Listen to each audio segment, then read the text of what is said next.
Nationalism in India. आज हम बात करेंगे यूनिट 4 के चैप्टर 7 के बारे में। देखिए यूनिट 3 तक हम इस सब्जेक्ट को जो है यूनिट 3 तक हम कंप्लीट कर चुके हैं। आज से हम स्टार्ट कर रहे हैं यूनिट 4। और एसओएल की बुक में अगर आप देखोगे तो आपको लिखा मिलेगा यूनिट 4 के अंदर एक ही चैप्टर है, चैप्टर 7। तो एक ही वीडियो के अंदर हम इस चैप्टर को ख़त्म कर देंगे। चैप्टर का नाम है social movements, women, caste, peasant, tribals and workers, यानी सामाजिक आंदोलन के अंदर महिलाओं का, जातियों का, किसानों का, आदिवासियों का और श्रमिकों का क्या योगदान था, और किस प्रकार से उन्होंने ब्रिटिश सरकार के विरुद्ध अपनी आवाज़ उठाई थी। इन सभी चीज़ों को हम इस चैप्टर के अंदर कवर करते हैं। तो चलिए स्टार्ट करते हैं। इंस्टा पे आप मुझे फॉलो कर सकते हो। आपकी कोई क्वेरी या क्वेश्चन है तो यहाँ पर आप पूछ सकते हो। यूज़र नेम आपके सामने है। टेलीग्राम पे जाके आप ग्रुप को जरूर ज्वाइन करें, आपके लिए काफ़ी बेनिफिशियल ग्रुप है। जिन बच्चों को वीडियो की नोटिफिकेशन नहीं आती है तो वो यहाँ से वीडियो को देख सकते हैं। प्लस वेबसाइट पे जो हमारे नोट्स है वो आप यहाँ से, हम लिंक प्रोवाइड कर देते हैं इस ग्रुप के अंदर, यहाँ से आप उनको रीड कर सकते हो अच्छे से। तो चलिए स्टार्ट करते हैं। सबसे पहले बात करते हैं women and the national struggle, यानी राष्ट्रीय स्ट्रगल जब चल रहा था तो महिलाओं का क्या योगदान था और महिलाओं ने किस प्रकार से अपने आंदोलन को चलाया था। भारत की आज़ादी में महिलाओं का क्या योगदान था, इसकी भी हम बात करेंगे। तो चलिए स्टार्ट करते हैं। One of the important facts of India freedom movements, यानी भारत की आज़ादी के लिए जो आंदोलन चले उनके अंदर एक सच्चाई ये भी थी कि महिलाओं का जो योगदान था वो दिन प्रतिदिन बढ़ता जा रहा था। और महिलाओं का योगदान हम भुला नहीं सकते हैं, या महिलाओं के योगदान को हम इग्नोर नहीं कर सकते हैं। ग्रोइंग पार्टिसिपेशन ऑफ वुमेन, यानी वुमेन्स का जो पार्टिसिपेशन था वो बढ़ता जा रहा था। काफ़ी ज़्यादा पार्टिसिपेशन हो गया था भारत की आज़ादी में। Women played crucial role in the economic boycott, और महिलाओं ने देखिए किस प्रकार से साथ दिया था भारत का, और किस प्रकार से जो भारत में चलाए गए आंदोलन थे उनको सफल बनाया था। इन्होंने बाइकआउट, आर्थिक रूप से बाइकआउट किया था। जितना विदेशी सामान था उसका बाइकआउट करना इन्होंने स्टार्ट किया था। कंपेनिंग करते थे ये किस प्रकार से जो ब्रिटिश सामान जो आता था, जैसे लिकर शॉप्स हो गई, विदेशी शराब की जो दुकानें थी, विदेशी कपड़े जो थे, इन सभी का बाइकआउट करने में इनके इनकी जो भूमिका थी वो काफ़ी ज़्यादा थी।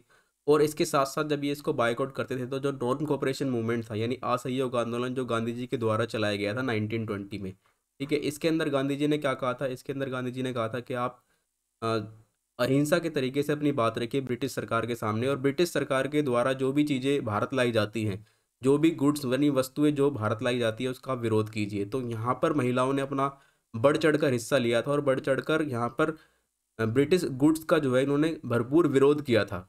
यानी नॉन कोऑपरेशन के अंदर उनका जो पार्टिसिपेशन था महिलाओं का वो काफ़ी ज़्यादा अधिक था। इन्होंने विदेशी शराब और विदेशी कपड़ों का बाइकआउट किया, उनका विरोध किया। और ना केवल मतलब जो उनके उनके हस्बैंड्स और रिलेटिव्स जो मेल कैंडिडेट्स थे उनसे भी कहीं ज़्यादा पार्टिसिपेट किया था कि इन्होंने, महिलाओं ने उस समय में, तो महिलाओं का योगदान काफ़ी ज़्यादा बड़ा था।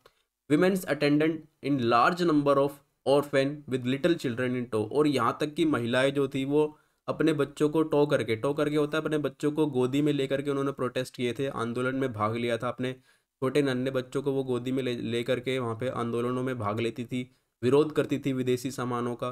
तो इस प्रकार से महिलाओं का योगदान जो था वो अ, अत्यधिक था भारत की आज़ादी में। In the group led by Surya Sen, और देखिए अगर हम बात करें महिलाओं के योगदान की तो सबसे ज़्यादा जो योगदान देखा गया था उस समय महिलाओं का, तो बंगाल में देखा गया था। बंगाल में सूर्य सेन नाम के एक क्रांतिकारी थे जिन्होंने ग्रुप चलाया था, जिन्होंने एक क्रांतिकारी समूह चलाया था जिसका काम था ब्रिटिश सरकार का विरोध करना। तो सूर्य सेन ये कौन थे? सूर्य सेन जो थे ये एक टीचर थे, स्कूल टीचर थे। बाद में ये क्रांतिकारी व्यक्ति बन गए और उन्होंने ग्रुप बनाया जो ब्रिटिश सरकार के रूल के विरुद्ध था। They acted as messengers and custodians of arms, और जो उसमें महिलाओं ने काम किया था, दे से यहाँ पे मतलब है महिलाओं का, ठीक है, महिलाओं ने इस ग्रुप के अंदर बढ़ चढ़कर भाग लिया था। और महिलाओं का योगदान इसके अंदर था एज ए मैसेंजर के रूप में और कस्टडियन के रूप में। मैसेंजर होता है संदेश वाहक, यानी संदेश प्रदान करने, संदेश इधर से उधर पहुंचाने के रूप में, और कस्टडियन यानी जो भी जो भी सुरक्षा बल था, सुरक्षा बल का सामान था, उन सभी की कस्टडी यानी कि उन सभी का देखभाल करना, ये सब काम महिलाओं ने किए थे। और इसके साथ साथ इन्होंने लड़ाई तो लड़ी ही, और ज़रूरत पड़ने पे इन्होंने गन्स को भी हाथ में उठाया, यानी कि ज़रूरत पड़ने पे इन्होंने हिंसा को भी अपनाया जब ज़रूरत पड़ी ब्रिटिश सरकार के विरुद्ध। इन दिसंबर 1931 टू स्कूल गर्ल्स ऑफ, देखिए एग्जाम्पल के लिए मैं आपको बताता हूँ दिसंबर में क्या हुआ था। दिसंबर 1931 दिसंबर में दो लड़कियां थी स्कूल की, कोमलिया गर्ल्स स्कूल था एक, कोमिला, उसमें लड़कियां थी, एक नाम था शांति घोष, दूसरी का नाम था सुनीति चौधरी। ठीक है, इन्होंने जो है ब्रिटिश सरकार के जो उस टाइम की डीएम थे, डिस्ट्रिक्ट मैजिस्ट्रेट, उनको ऑन द स्पॉट शूट भी कर दिया था 1931 में। इन फरवरी 1932 और 1932 में एक और चीज़ हुई थी, बीना दास नाम की एक लड़की थी, इन्होंने भी, जो गवर्नर थे, ये एक समारोह चल रहा था, दीक्षांत समारोह चल रहा था, वहाँ पर ये डिग्री प्राप्त कर रही थी अपनी, और डिग्री प्राप्त करते समय इन्होंने गवर्नर के ऊपर बंदूक तान दी थी। तो इस प्रकार के जो इंसिडेंट थे वो महिलाओं के द्वारा देखे गए थे।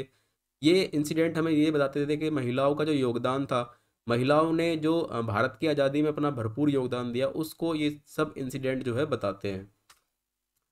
When the entire Congress leadership was put in jail, और जब पूरा जो कांग्रेस लीडरशिप यानी कांग्रेस के बड़े बड़े नेताओं को जब उठाकर जेल में डाल दिया गया था ब्रिटिश सरकार के द्वारा, जब ब्रिटिश सरकार को ये लगा था कि अब जब ये जो कांग्रेस पार्टी है, कांग्रेस जो लीडर्स हैं, ये हमारे जो अधिकारों को कम कर रही है या हमारी पॉपुलैरिटी को छीन रही है, ब्रिटिश सरकार की पॉपुलैरिटी को कम कर रही है, जनता को अपने साथ लेके चल रही है, तो बहुत सारे लीडर्स को जो है उठाकर जेल में डाल दिया गया था ब्रिटिश सरकार के द्वारा। तो 1942 में, उस समय वुमेन्स ने, जब 1942 में क्या हुआ था, भारत छोड़ो आंदोलन चलाया गया था, तो 1942 में विमेंस लीडर्स जो रही थी, अरुणा असफ अली, सुचेता कृपलानी, ये सब जुड़ गई थी किसके साथ, अच्युत पटवर्धन के साथ, राम मनोहर लोहिया के साथ, और इन और भी जो अदर नेता थे, इन सभी के साथ जुड़ गई थी, और अंडरग्राउंड तरीके से इन्होंने काम किया था भारत की आज़ादी के लिए। वहीं ऊषा मेहता की अगर हम बात करें तो इन्होंने कांग्रेस के लिए रेडियो चैनल की शुरुआत की थी, और कांग्रेस रेडियो चैनल इन्होंने चलाया था। रेडियो चैनल किस लिए चलाया गया था, लोगों को जागरूक करने के लिए, लोगों को बताने के लिए कि ब्रिटिश सरकार जो है किस प्रकार से शोषण कर रही है भारतीयों का। तो उषा मेहता ने यहाँ पर एक महत्वपूर्ण रोल निभाया था कांग्रेस के लिए रेडियो चैनल चला के। The journey of women liberation thought can be said have started with Raja Ram Mohan Roy. देखिए, अब ये जो महिलाओं का योगदान था, या महिलाओं ने ये जो आज़ादी से अपनी इच्छा से अपनी, इनकी जो आज़ादी थी, इसकी जो सोच थी, वो कहाँ से पैदा हुई थी। तो आपने पढ़ा होगा राजा राम मोहन राय के बारे में, फर्स्ट या सेकंड वीडियो के अंदर मैंने पढ़ाया था, राजा राम मोहन राय से ही जो है ऐसे विचारों की शुरुआत हुई थी कि महिलाओं का योगदान जो है अत्यधिक होना चाहिए, या महिलाओं को हमें कम नहीं आंकना चाहिए। सर्वप्रथम महिलाओं के लिए जो आवाज़ उठाई थी वो राजा राम मोहन राय ने उठाई थी। इससे पहले क्या होता था, इससे पहले 18वीं शताब्दी के दौरान होता क्या था कि महिलाओं को सिर्फ घर घर के अंदर की एक गृहिणी माना जाता था। महिलाओं को कहीं जाने आने या बाहर निकलने की, या ये कह लो कि उन्हें किसी भी प्रकार की एक आज़ादी नहीं थी, वो दबे हुए समाज में रह रही थी। लेकिन राजा राम मोहन राय ने जब देखा कि महिलाओं की स्थिति जो है दयनीय है, और महिलाएं अपने आप में एक सशक्त सशक्त सशक्त माध्यम है अपनी आवाज़ को रखने के लिए, लड़ाई लड़ने के लिए, तो राजा राम मोहन रॉय ने सर्वप्रथम महिलाओं का पक्ष लिया था, और महिलाओं की आवाज़ जो इन्होंने उठाई थी। Who in Bengal demanded that women's not regard as weak, और इन्होंने बंगाल में सबसे पहले ये डिमांड की थी, ये मांग की थी कि देखिए, महिलाएं जो है वो कम नहीं है, महिलाएं जो है वो कमज़ोर नहीं है। तो यहाँ से स्टार्ट होता है महिलाओं का सामने आने का, फ्रंट में आने का दौर। इसके बाद देखिए, ईश्वरचंद विद्यासागर आए थे, इन्होंने महिलाओं की शिक्षा के लिए बहुत ज़्यादा काम किया था, महिलाओं को शिक्षित करने का बेड़ा इन्होंने उठाया था। इसके बाद देवेंद्र नाथ टैगोर थे, इन्होंने सपोर्ट किया था, ज्योतिराव फूले थे, इन्होंने सपोर्ट किया था, और इन सब ने क्या करा था, जो राजा राम मोहन रॉय के व्यू थे, जो राजा राम मोहन रॉय के विचार थे, इसको इन्होंने आगे बढ़ाया था। उत्तर प्रदेश की बात करें तो हुजूर महाराज सेलिंग राम, महाराज सेलिंग राम, ये जो थे, इन्होंने भी महिलाओं के लिए काफ़ी ज़्यादा अच्छा काम किया था। इन्होंने महिलाओं की इलिटरेसी के विरुद्ध जो है आवाज़ उठाई थी, और इन्होंने कहा था देखिए, महिलाओं का शिक्षित होना अति आवश्यक है, इलिटरेसी को हमें, अशिक्षितता को हमें ख़त्म करना होगा महिलाओं के बीच से। तो महिलाओं को शिक्षित करने के लिए उन्होंने उत्तर प्रदेश में आवाज़ उठाई थी।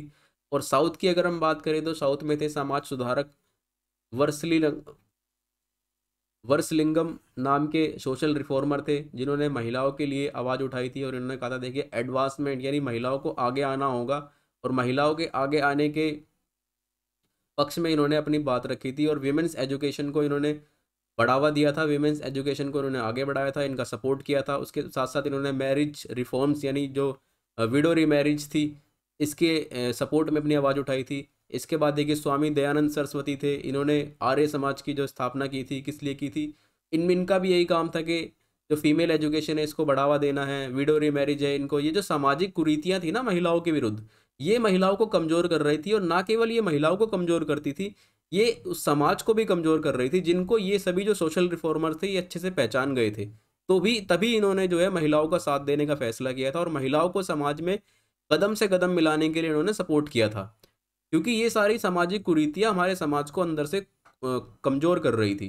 फीमेल एजुकेशन को इन्होंने यानी महिलाओं की शिक्षा को इन्होंने आगे बढ़ाया था। विडो रीमैरिज यानी जो विडो हो जाती थी उनकी दोबारा से शादी कराने के पक्ष में थे ये। ये सभी चीज़ें जो थी ये महिलाओं के पक्ष में थी। यहीं से महिलाओं का जो मनोबल था वो बढ़ता चला गया था और फिर महिलाओं ने आगे चलकर ब्रिटिश सरकार के विरुद्ध अपनी आवाज़ जो है उठानी स्टार्ट कर दी थी। सर्वप्रथम सबसे पहले स्टार्टिंग क्या हुई थी? सोशल रिफॉर्मर से स्टार्टिंग हुई थी, यानी सामाजिक सुधार आंदोलन से इनकी स्टार्टिंग हुई थी। और ये सामाजिक सुधार आंदोलन बाद में जो है जो काम आया किसके? ब्रिटिश रूल के खिलाफ लड़ने के। बाद में ये ब्रिटिश के खिलाफ लड़ाई में ये सब चीज़ें बाद में काम आई थी। तो ये था महिलाओं का योगदान, किस प्रकार से महिलाओं का योगदान रहा और कैसे महिलाओं का योगदान जो है वो स्टार्ट हुआ था। अब हम बात करते हैं the movement of depressed caste, यानी दबी कुचली जो कास्ट थी, इनके आंदोलनों के बारे में बात करेंगे और इन्होंने क्या योगदान दिया था भारतीय आज़ादी में, इसके बारे में बात करेंगे। Another major population sub group that so major movements were the depressed classes also known as the backward caste और दलित, यानी कि जो ये डिप्रेस्ड कास्ट थी, जो ये दबा कुचला जो वर्ग था, इनको हम बैकवर्ड कास्ट के नाम से भी जानते हैं और दलित के नाम से भी जानते हैं। दलित का नाम किसने दिया था? ज्योतिराव फूले ने इनको सबसे पहले नाम दिया था। 3 व्यक्तियों के नाम हैं जो जो निचली जातियाँ थी, जो शेड्यूल कास्ट या दलित आप कह सकते हो, इनको इनके अधिकार दिलाने में 3 व्यक्तियों का नाम सर्वप्रथम लिया जाता है जिन्होंने इनके पक्ष में जो है आवाज़ रखी थी, इनकी आवाज़ को इनके अधिकारों के लिए आवाज़ उठाई थी। सर्वप्रथम थे ज्योतिराव फूले। ज्योतिराव फूले ने इनका दर्द महसूस किया था। साउथ में थे पेरियर। पेरियर ने साउथ में इनके पक्ष में या इनके अधिकारों के लिए लड़ाई लड़ी थी। और लास्ट में जो फाइनलाइज किया था वो सब किया था अंबेडकर ने, यानी लीगल तरीके से लड़ाई जो लड़ी थी अंबेडकर ने इनके लिए कॉन्स्टिट्यूशन के थ्रू जो है इनके अधिकारों को दिलाया था। Emerged as the amongst the most prominent of Dalit leader, यानी इन तीनों को जो है सबसे ज़्यादा इनका जो है रोल देखा जाता है दलित लीडर्स के पक्ष में। यार ये दलित लीडर्स ये थे सबसे ज़्यादा, इनको दलित लीडर्स जो है माना जाता है। Dalit and backward caste ideologies launched a full-fledged attack against the caste system and the Brahmanism, maintaining and pushing forward the movements first launched by Mahatma Phule, fine turned by Periyar in South and finally polished by Ambedkar. ये जो विचारधारा थी ये दलितों को इन्हीं इनके अधिकार दिलाने हैं, दलितों को किस प्रकार से कास्ट सिस्टम के प्रति जो है जो अदर जो कास्टें थी उनको किस प्रकार से जागरूक करना है, ठीक है। तो ये सब चीज़ें जो स्टार्ट की गई थी वो सबसे पहले महात्मा फूले के द्वारा स्टार्ट की गई, साउथ में पेरियर के द्वारा स्टार्ट की गई और लास्ट में इसको पॉलिश कर दिया सभी चीज़ को किसने? अम्बेडकर ने। गांधी रियलाइज, अब देखिए गांधी जी का भी यहाँ पर महत्वपूर्ण रोल था और गांधी जी ने रियलाइज़ किया था कि जो हमारी नेशनल आइडेंटिटी है यानी राष्ट्रीय जो हमारी पहचान है वो एकता की पहचान है। और कहीं ना कहीं हमारा समाज जो था वो एकता से कमज़ोर हो रहा था क्योंकि हमारा जो समाज था वो डिफरेंट वर्गों में जाति के आधार पर, छुआछूत के आधार पर बटा हुआ था। गांधी ने भी ये सब कुछ रियलाइज़ किया था। फिर गांधी ने क्या किया? गांधी ने इसके पक्ष में आवाज़ उठाई कि किस प्रकार से दलितों को उनका अधिकार दिलाना होगा और कि समाज जो है उसको यूनिटी में लाने के लिए यानी एकता में लाने के लिए एक इक्वलिटी करनी होगी, ठीक है। तो इस प्रकार से गांधी जी ने भी अपनी आवाज़ उठाई थी और इन्होंने कहा था कि देखिए हमारा जो समाज है वो अलग अलग वर्गों में, अलग अलग जातियों में बटा हुआ है, ठीक है। कोई छुआछूत से प्रताड़ित है, कोई कास्ट सिस्टम यानी जाति प्रथा से प्रताड़ित है। तो हमें जो है इन सब चीज़ों से बाहर निकलना होगा क्योंकि हमारी राष्ट्रीय पहचान जो है वो यूनिटी है। राष्ट्रीय पहचान हमारी एकता है, तो हमें एकता के सूत्र में बंधना होगा और एकता के सूत्र में बंधने के बाद ही हम अंग्रेजों के विरुद्ध अपनी आवाज़ को स्ट्रॉन्ग कर सकते हैं, अपनी स्ट्रेंथ इसको हम बना सकते हैं। तो गांधी जी ने इसका पक्ष रखा था और गांधी जी ने बताया किस प्रकार से जो ये डिवीज़न था इससे हमें बाहर निकलना होगा। अनटचेबिलिटी हो गया, कास्ट सिस्टम हो गया, इससे हमें बाहर निकलना होगा। ये हमारे समाज के लिए बिल्कुल भद्दा है, ये हमारे समाज के लिए बिल्कुल खराब है। गांधी जी ने जो सोशल रिफॉर्मर्स थे, जो इनकी अप्रोच थी, जो इनके विचार थे, उसका साथ दिया था और इसी विचार को इन्होंने आगे बढ़ाया था और इंडिया को जो है एकता के सूत्र में इन्होंने बांधा था। खास करके ये सब चीज़ें किस में फैली हुई थी? हिंदूज़ के अंदर फैली हुई थी, ठीक है। ये बुराइयां जो थी वो हिंदूज़ के अंदर फैली हुई थी। तो यहाँ से मिटाने के लिए इसके बुराइयों को मिटाने के लिए गांधी जी ने अपनी आवाज़ उठाई थी और यही स्ट्रगल बाद में जाके ब्रिटिश के ब्रिटिश के जब ब्रिटिशर्स के विरुद्ध विरुद्ध जब लड़ाई लड़नी थी, ब्रिटिश जब संघर्ष चल रहा था उनके विरुद्ध, तो वहाँ पर भी ये सब चीज़ें काम आई थी। इनको जब एकता के सूत्र में बांध दिया था, तो इन सभी के साथ मिलकर के ब्रिटिशर्स के विरुद्ध भी जो है काम किया गया था। अब हम बात करते हैं the contribution of peasants movement, यानी किसानों के आंदोलन की, और किसानों का क्या योगदान था भारतीय आज़ादी यानी इंडिया की फ्रीडम में किसानों का क्या योगदान था। तो देखिए, जब किसानों की बात आती है तो सबसे पहले बात उठी थी 1857 में।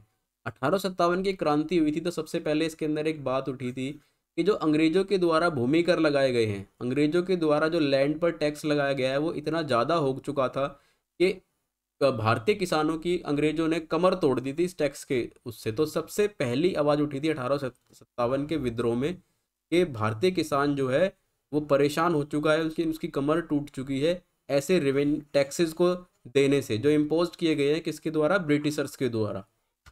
इसके बाद देखिए, the farmer in India rose against two kinds of, जो इंडिया के भारतीय जो किसान थे वो दो प्रकार के लोगों से लड़ाई लड़ रहे थे। किन, एक तो जमींदारों से लड़ रहे थे, जमींदार और जागीरदार। जमींदार कौन थे, जिनका वर्चस्व था, जो उस समय के पूंजीपति थे, जिन्होंने भारतीय किसानों को अपने अधीन कर रखा था। और दूसरा था ब्रिटिश, जिन्होंने कि लैंड पर टैक्स इतने लगा रखे थे, भूमि पर कर इतने लगा रखे थे, जिससे कि भारतीय किसान जो है वो मरता ही जा रहा था। द किसान सभा मूवमेंट स्टार्टेड इन बिहार। देखिए, सबसे पहले जो किसान सभा हुई थी वो बिहार से स्टार्ट हुई थी। स्वामी सहजानंद सरस्वती की देखरेख में, इनके नेतृत्व में सबसे पहले किसानों के लिए एक सभा का आयोजन किया गया था। Who had formed in 1929 the Bihar provincial किसान सभा, BKPS। BKPS का आपने नाम सुना होगा। ये सर्वप्रथम स्टार्ट की गई थी किसके द्वारा, स्वामी सहजानंद सरस्वती के द्वारा। In order to mobilise peasants against the exploitation of zamindar and फिल्मसी। और ये जो सभा बनाई गई थी, ये बनाई गई थी कि जो जमींदारों, जागीरदारों और ब्रिटिशर्स के द्वारा जो शोषण हो रहा था भारतीय किसानों का, उसके विरुद्ध एक भारी जन को जोड़ना होगा, और एक भारी जन जुड़ने के बाद जो है कैसे अपनी आवाज़ को रखेगा, इसके लिए इस सभा का जो है आयोजन किया गया था। तो सर्वप्रथम कहाँ पे किया गया था, बिहार में किया गया था, स्वामी सहजानंद के नेतृत्व में।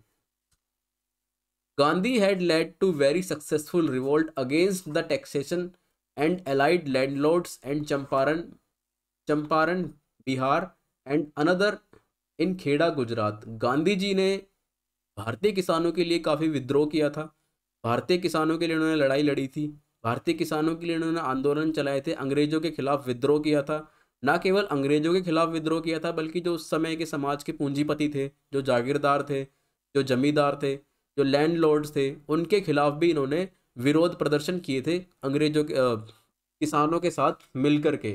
स्पेशली आपने चंपारण बिहार का सुना होगा, ठीक है, खेड़ा सुना होगा आपने, गुजरात में है।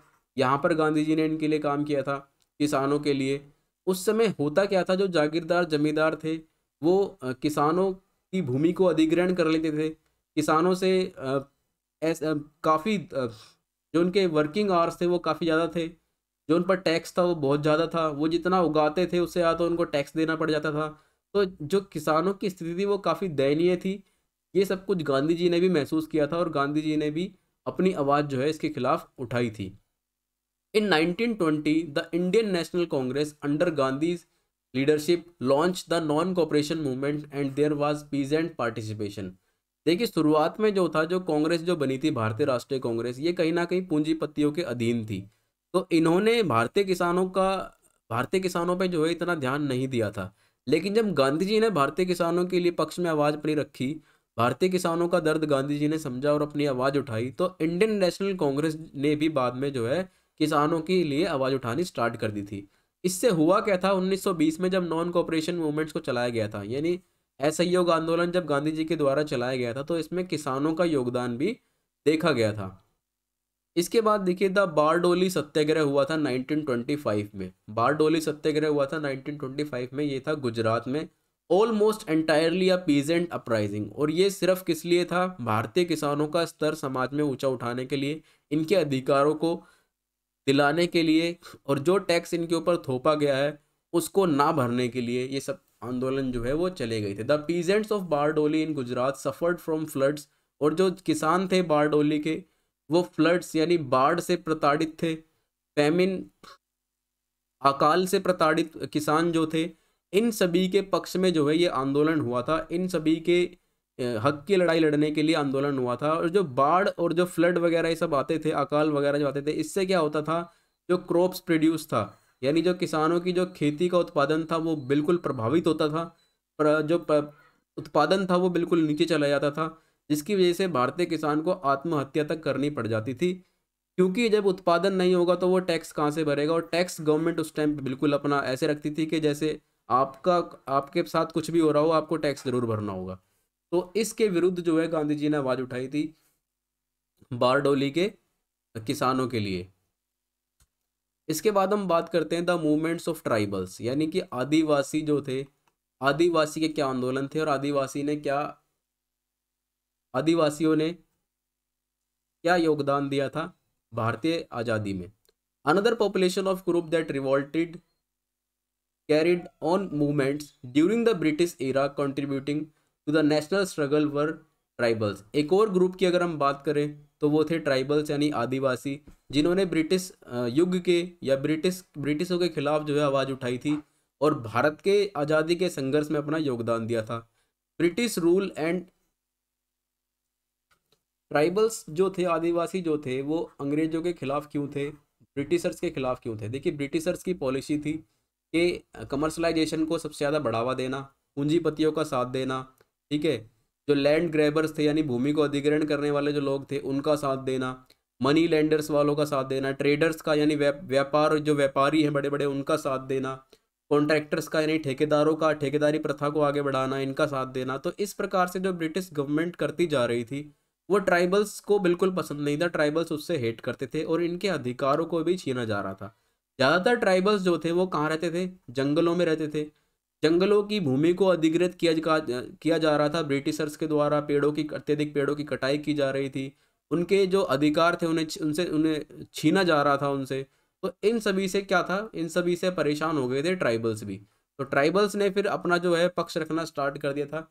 ट्राइबल्स एक चीज़ और थे, ट्राइबल्स बिल्कुल हिंसक थे ब्रिटिशर्स के विरुद्ध। इन्होंने जो इन्होंने कार्य किए वो हिंसक तरीके से कार्य करे ब्रिटिशर्स के विरुद्ध। There were various revolt under the different inspiration from time to time. और अलग अलग समय पर अलग अलग प्रकार की जो क्रांतियां थी, अलग अलग विद्रोह जो थे वो होते जा रहे थे, किसके विरुद्ध, ब्रिटिशर्स के विरुद्ध। In 1868 the Naikda forest tribe attack police. और 1868 में ये एक ग्रुप था ट्राइबल्स का जिन्होंने अटैक किया था पुलिस स्टेशन पर। और वहाँ पर इन्होंने धर्मराज को स्थापित करने के लिए पुलिस स्टेशन पर जो है अटैक किया था और काफ़ी पुलिस वालों को यहाँ पर मार गिराया था। यानी कि इनका जो रूप था, ब्रिटिश सरकार के रूप बिल्कुल हिंसक था। ये अपनी बात हिंसा के तरीके से रखते थे।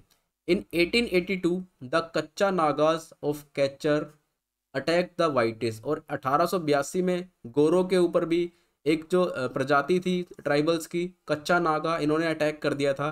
क्योंकि इनकी पॉलिसीज से ये सब कुछ हेट करते थे। इनकी जो पॉलिसीज थी भूमि अधिग्रहण की, कॉन्ट्रैक्टर को लेके आना और जो पूंजीपति थे इनका साथ देना, ठीक है, जंगल नियम को ख़त्म कर देना, ये सभी चीज़ें कौन कर रहे थे, ब्रिटिशर्स कर रहे थे, जो कि ट्राइबल्स के बिल्कुल विरुद्ध था। ट्राइबल्स को यानी आदिवासियों को ये सब कुछ पसंद नहीं था। तो इस प्रकार से जो आदिवासियों ने हिंसक तरीके से हमला करना जो है स्टार्ट कर दिया था वाइट्स के ऊपर, गोरों के ऊपर।